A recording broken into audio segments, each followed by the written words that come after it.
কোনো নিয়মন সব দোয়া করলো না, এর আমরা খুব দুঃখিত থেকে গেলাম।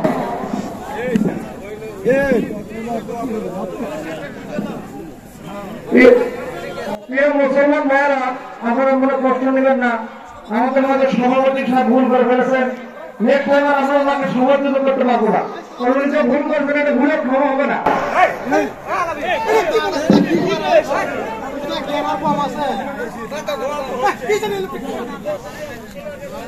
ওইটারে বেল লাগে ফেলে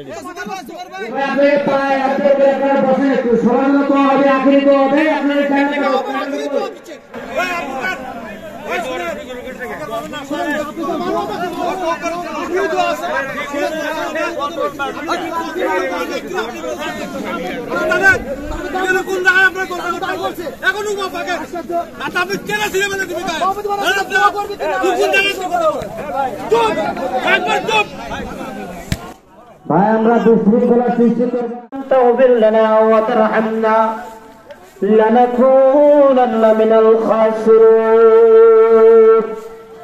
ربنا لا تزغ قلوبنا بعد إذ هديتنا وهب لنا من لدنك رحمة إنك أنت الوهاب يا شافي الأمراض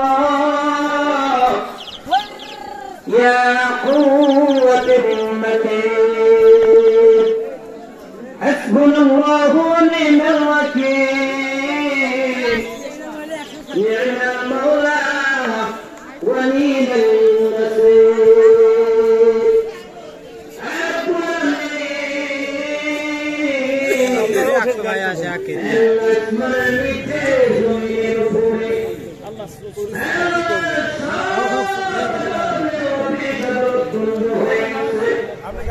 আসসালামু আলাইকুম রহমতুল্লাহ। আলহামদুলিল্লাহ, আল্লাহর ইচ্ছা আমরা সুস্থভাবে রাস্তায় এসেছি।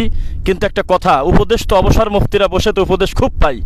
বিদাতিরা যদি আমাকে বাসার ভাইকে বা আমাদের এই সফর সঙ্গী সহ 5টা লোককে মেরেও দিত, আল্লাহর কসম আমাদের ভিতরে এত আফসোস থাকতো না যে বেদাতির হাতে মরলাম, একজন কবর পূজারীর হাতে মরলাম, একজন শিরিক করা আলা লোকের হাতে আমরা মরলাম তাওহীদের দাওয়াত দিতে গিয়ে। কিন্তু আহলে হাদিস নাম দিয়ে মাহফিল শেষ করে রাস্তায় চলে গেলাম, তখন নতুন করে ঘাড় ধরে জামা ধরে টানা, গাড়ি ভাঙচুর, যে তাড়াতাড়ি মোনাজাত করে দিয়ে দেওয়া লাগবে। তাহলে এরা মোনাজাত ফরজের চাইতে বড় ফরজ বানাইছে, এদেরকে পুষে রাখছেন কারা বলেন? আজকে আমি কথা বলতে বাধ্য হচ্ছি। ঘরে বসে বসে তো খালি রিল্যাক্সে গুনতেছেন আর বক্তা বক্তা করে আমাদের তো খুবই করে না রে বাবা। অবসর মুফতির যে কত কাণ্ড, মানে জোর করেই মনে হচ্ছে যে সারা মাঠ দখল করে নিয়ে নেবে, এরকম একটা পরিস্থিতি। আর আমাদেরকে কটাক্ষ করেই করা, শুধু দৃশ্যগুলো দেখি। আমি ছোটোখাটো জিনিস মাথায় নেই না, আমি শত শত মাহফিল করতেছি, কোনো দিন আমি পাতলা হয়ে আপনাদের মানের হানি হোক এমন কোনো শব্দ বলি না, শুধু দেখি আপনাদের রং ঢং, শুধু দেখি আপনার এর পিছনে লাগেন, ওর পিছনে লাগেন, এই বক্তা এই অমক চিনল না, এই অমক অমক হইল না। তো এই মাঠে কি কাকে রাখবেন বলেন? কাকে কাজ করাবেন বলেন? আপনি পরিস্থিতি পড়ছেন কোনো দিন? আবার আমাদের ভিতরে আহলে হাদিস নাম দিয়ে আবার উপদেশ দেয় যে এগুলো বাড়াবাড়ি করতে হয় না। বাড়াবাড়ি কাকে বলে? মাহফিল শেষ, সালাম দিয়ে দোয়া পড়ে সমস্ত কিছু কর্মকাণ্ড করে চলে আসবো, গাড়ি তখন গাড়িতে হামলা। একটা বিদাতি নাই এখানে, একটা সুন্নি নাই এখানে, একটা মাদার পূজারি নাই এখানে, একটা কোনো মাযহাবের লোক নাই। আপনি আমাকে উপদেশ দেন যে একটু নরম হতে হয়, এই সেই। এখানে আমরা তো ওই বিষয়ে কোনো কথাই বলি নাই। বয়ান শেষ, দোয়া পড়ে সুন্দরভাবে আমরা দুই ভাই গাড়িতে উঠলাম, সঙ্গে সঙ্গে শুরু হয়ে গেল হামলা। গাড়িতে আঘাত, মার, যেতে দিস না, রাস্তা আটকানো, তাড়াহুড়া করে আমরা চলে এসেছি। আমরা বারবার বলতে, আজকে বিদাতির হাতে যদি আমাদের মাথা ফেটে দিত বা কোনো সত্য কথা বলার কারণে কোনো শিরিক প্রচারকারী কবর পূজারী যদি আমাদেরকে মারতো, আমাদের ভিতরে কোনো কষ্ট ছিল না। আজকে আহলে হাদিস নাম দিয়ে বগুড়া শেখ আহমদুল্লাহ ত্রিশালীকে আঘাত করে অফিসিয়াল কোনো বিবৃতি নাই। টাঙ্গাইলের ইসমাইল সাহেব মুজাফর ভাইকে একবার বেইজ্জত করলো, পরের বছর আমাকে আপনারা মুখ খোলেন না যে আপনাদের মানের হানি হবে, আপনার হবে আপনার গাইবান্ধা। সেদিন মাহফিল শেষে আমাদের বাসার ভাইয়ের আমাকে দুইজনকে অপমান করতে চুপ করে বসে রয়েছেন। আপনার খুব ভালো লাগতেছে, আপনার তো কোনো কথাই নাই।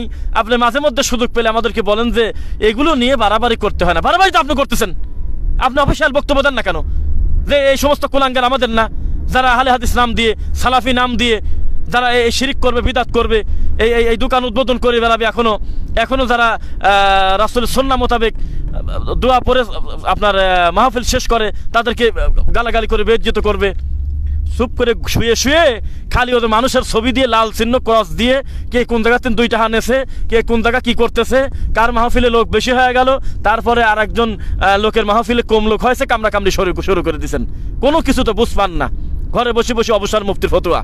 খুব দুঃখে পরে কথাগুলো বলতেছি, আমি এত পাতলা লোক না। এত পাতলা হলে আমি এভাবে হয়তো কাজ করতে পারতাম না অনেক আগেই। আপনারা যেভাবে মানুষের পিছনে লাগেন আমার লজ্জা করে। আমি কোনোদিনও কোনো আলেমের মানহানি হোক বা কোনো ছবি দিয়ে সালাফি মানহাজ যিনি স্টে করেন তার এক সূত্র করেন, এই সমস্ত লোককে কোলের ভিতর করে পুষে রাখছেন আপনারা। কোলের ভিতরে পুষে রাখা হলো না, কোনো রকম কোনো বক্তব্য নেই, তাজ্জব হয়ে যায়। খালি বলে যে বিচ্ছিন্ন ঘটনা, দিন দিন তার দায়িত্ব বাড়ে, আরো বিভিন্ন আলেমকে অপমান করে। আমাকে আপনারা আলেম বলতে বলছে কে? আমি তো তো এটা খুবই দুঃখ। আপনারা কোন ধরনের সেটা আমরা কিভাবে আর কি বলেন? আপনারা চান না যে এই মাঠটা ভরে যাক সালাফি মানহাজের যুবক দায়ী দিয়ে, তা মাদ্রাসা বন্ধ করে দেন, তাহলে আর দরকারটা কি? আপনি নিজেও তো চান যে হাজার হাজার দায়ী তৈরি হোক, সুবহানাল্লাহ তাআলা আমাদেরকে দিয়ে বা আমাদের কিছু ভাইদেরকে দিয়ে করাচ্ছেন, তখন আবার উৎসাহ দেওয়া তো বাদ দিয়ে খালি বসে আছেন ফনা তুলে। কোন অংশটুকু নিলে একে ধরা যায়, একে মানহাজ নে বা একে একটা বিষয় নিয়ে তাকে কটাক্ষ করা যায়, খালি ধরে বসে আছেন। কোন অংশটুকু নিলে একটা লোককে বেইজ্জত করা, এই সেই এগুলোর ব্যাপারে আপনার কোনো কথা নাই। তো যাই হোক, কিছু আর বলবো না, কোনো ব্যক্তিকে টার্গেট করে বলি নাই। খুব দুঃখ যারা সালাফি মানহাজ দাবি করেন, আহলে হাদিস দাবি করেন, অত সেই ধরনের বিদাত প্রতিষ্ঠিত করতে গিয়ে সমাজে শিরিক চলে, কুফর চলে, জেনা ব্যভিচার চলে, কোনো ব্যাপারে এত গুরুত্ব নাই। শুধু মুনাজাতটা ঠিক রাখার জন্য আলেমদেরকে অপমান করা, যেখানে সেখানে গালি দেওয়া, গাড়ি ভাঙচুর করা। হ্যাঁ, তো যাই হোক, এখন আমরা নিরাপদ কিনা জানি না। আমরা তো বগুড়া এরিয়া পার হয়ে নাই, পরিস্থিতি যেমনই ছিল আল্লাহ সুবহানাহু ওয়া তাআলা আমাদের সবাইকে আনছেন। এখন দোয়া করেন আল্লাহ তাআলা যেন আমাদেরকে নিরাপদে বাসায় পৌঁছান, যেন আল্লাহ সুবহানাহু ওয়া তাআলা আমাদের হকের উপরে চূড়ান্তভাবে রাখেন সবসময়, যেন আমরা কোনোদিন কোনো ভুল পথে না যাই, মানহাজচ্যুত না হই, সালাফি মানহাজ যেন নিয়ে আমরা কোরআন এবং সহিহ হাদিসের উপর আমল করতে পারি, সেই তৌফিক আল্লাহ সুবহানাহু ওয়া তাআলা আমাদের দিক। আমরা তো ঘটনার বর্ণনা দিয়েছি। আমরা যে 5 জন একই সঙ্গে রয়েছি, আমরা একটু সালাম দেন সবাই যে আমরা আছি। আসসালামু আলাইকুম। আসসালামু আলাইকুম। আসসালামু আলাইকুম ওয়া রাহমাতুল্লাহ। আসসালামু আলাইকুম ওয়া রাহমাতুল্লাহ। আসসালামু আলাইকুম ওয়া রাহমাতুল্লাহ। প্রিয় দেশ এবং প্রবাসী যারা রয়েছেন, আমরা হামলার শিকার। আমরা মাহফিল এসেছিলাম, জায়গার নাম হলো গোকুলপুর, শিবগঞ্জ, বগুড়া। কি নাম জানো? কি নাম? গোকুলপুর। আমরা এখানে মাহফিলে এসে আমরা মোটামুটি যেভাবে আলোচনা করার দরকার, আমাদের যে বিষয় দিয়েছে আমরা বিষয় সেভাবে আলোচনা করেছি। আলোচনা করার পরে আমরা হঠাৎ আলোচনা শেষে তখন আমাদের সভাপতি সাহেব যিনি ছিলেন আজকের মাহফিলে, সভাপতি সাহেব ছিলেন একটা কামিল মাদ্রাসার অধ্যক্ষ, প্রিন্সিপাল। তা আমি আমার বয়ান শেষ করে আমি বলেছি যে ই করেন, আপনি মুরব্বী মানুষ, আপনি আপনার মুখ দিয়ে দোয়াটা পড়ে দেন বা আপনি শেষ করেন। এই কথা বলে আমি সালাম দিয়ে বসেই আছি। পরে সভাপতি সাহেব সবাইকে বললেন যে পড়েন, সুবহানাকা আল্লাহুম্মা ওয়া বিহামদিকা আশহাদু আল্লা ইলাহা ইল্লা আনতা আস্তাগফিরুকা ওয়া আতুবু ইলাইক। এই দোয়া পড়লো, পড়ার পরে আমরা নেমে আসছি। তারপর পরিস্থিতি মায়ের মুখে, হ্যাঁ মোনাজাত করলো না কেন, এই সেই, তখন হট্টগোল লেগে গেল।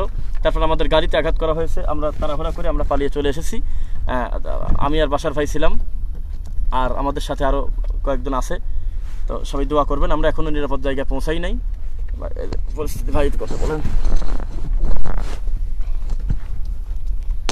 আসসালামু আলাইকুম ওয়া রাহমাতুল্লাহি ওয়া বারাকাতুহু। জি আলহামদুলিল্লাহ, আমরা যেখানে ছিলাম পরিস্থিতি খুব জটিল। আপনারা দোয়া করবেন আল্লাহ তাআলা যেন আমাদেরকে সহি সালামতে বাসায় পৌঁছিয়ে দেন, এবং আমাদের গাড়িতে একটু হামলাও হয়েছে, আল্লাহ তাআলা যেন আমাদেরকে সহি সালামতে পৌঁছিয়ে দেন, এই দোয়া আমাদের জন্য করবেন। আসসালামু আলাইকুম। সবার কাছে অন্তর থেকে দোয়া চাই, আল্লাহ সুবহানাহু ওয়া তাআলা যেন উত্তম হেফাজত করে।